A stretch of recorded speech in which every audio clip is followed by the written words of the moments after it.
గుంటూరు నగరంలో హోంమంత్రి వంగల్పూడి అనిత పర్యటించారు. పర్యటనలో భాగంగా ఎస్పీ కార్యాలయంలో రేంజ్ అధికారులతో ఆమె సమీక్షా సమావేశం నిర్వహించారు. ఈ సమావేశంలో ఆమె మాట్లాడారు. గుంటూరు జిల్లాలో పోలీసుల్ని పెంచాల్సిన అవసరం ఉంది. జిల్లాకు ఒక సైబర్ క్రైమ్ పోలీస్ స్టేషన్ ఏర్పాటు చేస్తాం.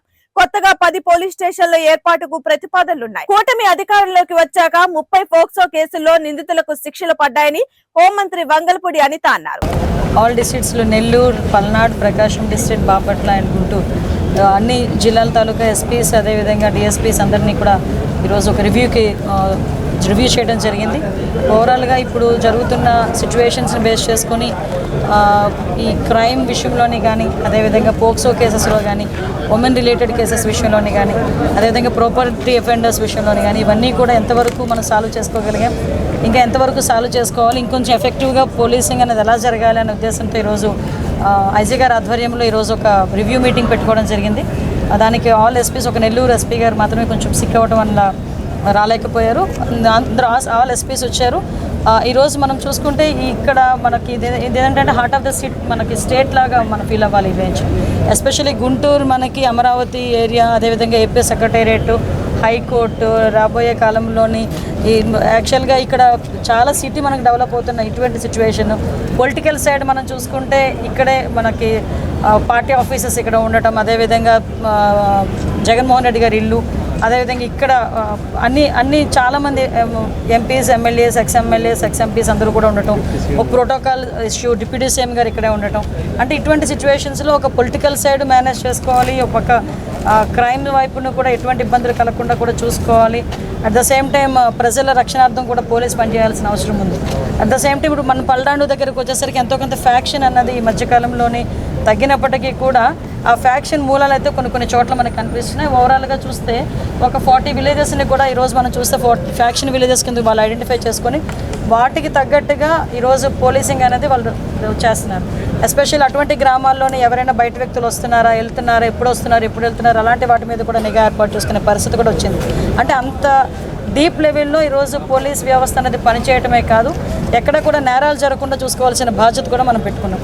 అదేవిధంగా ఈరోజు సైబర్ క్రైమ్ విషయంలోని కూడా చాలా మట్టుకు నేను చాలా హ్యాపీగా ఫీల్ అవుతున్నానండి. ఇప్పుడు లాస్ట్ 3 మంత్స్లోని కూడా ప్రకాశం డిస్ట్రిక్ట్లో సైబర్ క్రైమ్ అన్నది ఇంకా 0 ఈరోజు. అదేవిధంగా ఇక్కడ గుంటూరులోని మిగతా డిస్ట్రిక్ట్స్లో కూడా ఏం చేశారు, ఇప్పుడు మనకి బాపట్ల ఎస్పీ గారు అయితే తెలుసు మీకు, సైబర్ క్రైమ్ ఇన్వెస్టిగేషన్లో ఆయన ఎప్పుడు కూడా ముందుండే పరిస్థితి. చాలా ఇష్యూస్లో ప్రాపర్టీస్ని కూడా వెనక్కి తీసుకొచ్చిన పరిస్థితి, డబ్బులు కూడా వెనక్కి తీసుకొచ్చిన పరిస్థితి కనిపించింది ఐజీ గారి ఆధ్వర్యంలో. అదేవిధంగా ఇప్పుడు మనకి గుంటూరు ఎస్పీ గారు, మిగతా మన నెల్లూరు మిగతా ఎస్పీస్ కూడా ఏం చేశారంటే ఓన్లీ ఏదో స్కూల్ పిల్లలతో అవేర్నెస్ ప్రోగ్రామ్ కాకుండా ఆల్ అఫీషియల్స్ అందరితో, డాక్టర్స్, లాయర్స్ అందరితో కూడా ఆల్ డిపార్ట్మెంట్స్తో కూడా సైబర్ క్రైమ్కి సంబంధించి అవేర్నెస్ ప్రోగ్రామ్స్ ఏర్పాటు చేయడం. ఈచ్ అండ్ ఎవ్రీ హౌస్కి కూడా ఒక మహిళా పోలీసుని పంపించి ఈ రకంగా వస్తుంది. ఇప్పుడు మనకి మొబైల్ ఆన్ చేయగానే హోంమంత్రిత్వ శాఖ నుంచి వచ్చిన విజ్ఞాపన అని చెప్పి ఒకటి వాయిస్ వస్తుంది. అట్ ద సేమ్ టైం అదే వాయిస్ని ఇంటింటికి కూడా తీసుకెళ్ళి మహిళా పోలీసుల్ని తోని అదేవిధంగా గ్రామం లెవెల్లో ఇంటింటికి కూడా తీసుకెళ్ళి అవేర్నెస్ ప్రోగ్రామ్ క్రియేట్ చేసే పరిస్థితి కూడా ఈరోజు వస్తుంది. దాని పర్యవసానమే ప్రకాశం డిస్ట్రిక్ట్లో 0 సైబర్ క్రైమ్ ఈరోజు లాస్ట్ 3 మంత్స్లో ఒక కేసు కూడా ఫైల్ అయ్యే పరిస్థితి కూడా కనిపించడం. సో ప్రతిదీ కూడా చాలా సిస్టమేటిక్గా మేము చేసుకుంటున్నాం. అదేవిధంగా పోలీసుల తాలూకా భద్రతని కూడా మేము కూడా చూసుకోవాల్సిన బాధ్యత ఉంది. చాలా ఇష్యూస్ చెప్పారు, ఎక్కడెక్కడైతే పోలీస్ స్టేషన్స్ మనకి కండెమ్ పొజిషన్లో ఉన్న పోలీస్ స్టేషన్స్ గురించి చెప్పారు. కొన్ని చోట్ల ఇప్పుడు ఫర్ ఎగ్జాంపుల్ గుంటూరుకి సంబంధించి పోలీసులు ఎక్కువ మందిని మనం ఇక్కడ డిప్లాయ్ చేయాల్సిన పరిస్థితి ఉంటుంది. వాళ్ళకి కూడా ఎంతో కొంత అకామిడేషన్ మనం ఇవ్వాల్సిన అవసరం ఉంటుంది.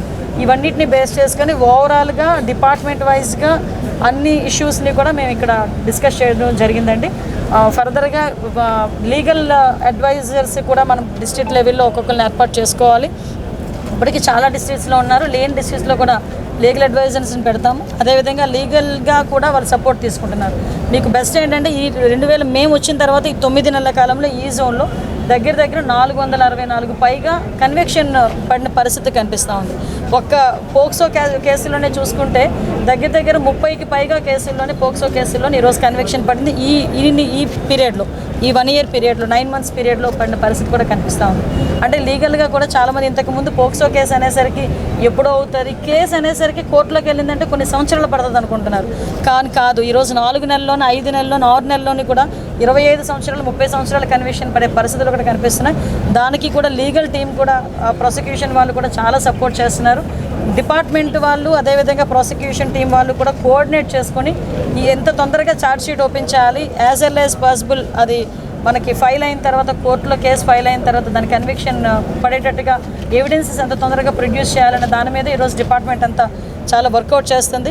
ఇంకా గర్వంగా చెప్పగలిగేది ఏంటంటే ఈరోజు లాస్ట్ 5 yearsలోని కూడా సీసీటీవీస్ని కానీ, ఫింగర్ ప్రింట్ ఐడెంటిఫికేషన్ సిస్టమ్ని కానీ, ఈ బాడీ వన్ కెమెరాస్ కానీ వాటికి కూడా మినిమం 11 కోట్లు 12 కోట్లు డబ్బులు ఇచ్చిన పరిస్థితి కూడా లేదు. మేము అధికారంలోకి వచ్చిన తర్వాత ఆ డబ్బులన్నీ ఇచ్చి మళ్ళీ వాటన్నిటినీ కూడా మళ్ళీ పొజిషన్లోకి తీసుకొచ్చాం. దీని కారణంగానే చాలా హ్యాపీగా చెప్తున్నారు మా ఎస్పీస్ కానీ, మా డిఎస్పీస్ కానీ అందరూ కూడా. ఈరోజు మేము పట్టుకుంటున్న కేసెస్లోని ఎవరైతే అక్యూజ్డ్ ఉన్నారో వాళ్ళందరినీ కూడా సీసీటీవీ కెమెరాస్ని బేస్ చేసుకొని 70% మేము పట్టుకుంటున్నాం. టెక్నాలజీని బేస్ చేసుకొని మిగతా మేము పట్టుకోగలుగుతున్నాం. సీసీటీవీ కెమెరాస్ మ్యాక్సిమం ఎక్కువ కీ రోల్ ప్లే చేస్తున్నాయి అని చాలా క్లారిటీగా చెప్పారు. దీనిలో భాగంగానే ప్రతి ఎస్పీ పరిధిలోని కూడా 5,000 నుంచి 10,000 వరకు టార్గెట్లు కూడా ఇవ్వడం జరిగింది. వాళ్ళు పెడుతున్నారు. మేము పబ్లిక్కి కూడా అప్పీల్ చేసేది ఏంటంటే మీ ఇళ్ళ దగ్గర, అదేవిధంగా మీ షాప్స్ దగ్గర, మీ వ్యాపార సంస్థల దగ్గర, స్కూల్స్ దగ్గర కూడా సీసీటీవీ కెమెరాస్ ఉండాలి.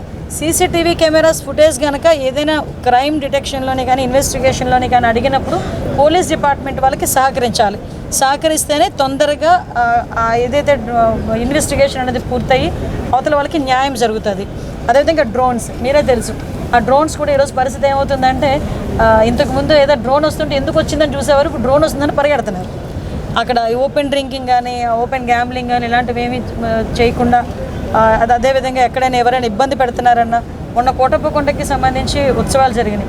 ఆ కోటప్పకొండ సంబంధించిన ఉత్సవాలు ఎక్కడ కూడా ఒక చిన్న ఇన్సిడెంట్ కూడా జరగకుండా డ్రోన్ సిస్టమ్ని పెట్టుకొని మనం చేసే పరిస్థితి. ఇప్పుడు బాపట్ల దగ్గర చూస్తే అరౌండ్ ఆ స్ట్రెచ్ అంతా 16 kilometers స్ట్రెచ్ అంతా సీ కోస్ట్ ఉంటుంది. అక్కడంతా కూడా టూరిజం ఎక్కువగా డెవలప్ అయ్యే పరిస్థితి.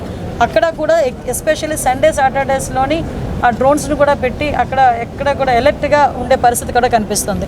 ఈవెన్ అక్కడ ఉన్న స్విమ్మర్స్ని కూడా అక్కడ ఏర్పాటు చేసుకొని రెస్క్యూ ఆపరేషన్స్ చేసుకోవడం జరుగుతుంది. ఎస్డిఆర్ ఈవెన్ ఈరోజు మాకు డిఐజీ గారు, ఎస్పీ గారు కూడా ఒక సజెషన్ కూడా చేశారు. అక్కడ ఉన్న కొంతమంది స్విమ్మర్స్ని మనం ఐడెంటిఫై చేసుకొని ఎస్డిఆర్ఎఫ్ టీం నుంచి కూడా వాళ్ళకి ట్రైనింగ్ కూడా ఇచ్చే పరిస్థితి ఉంటే బాగుంటుందని చెప్పారు.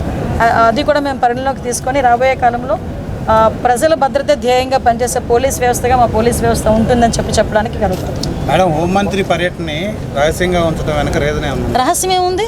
ఎవరు మెసేజ్ ఇవ్వలేదండి, ఇంటిమేషన్ ఇవ్వలేదు మీడియాకి.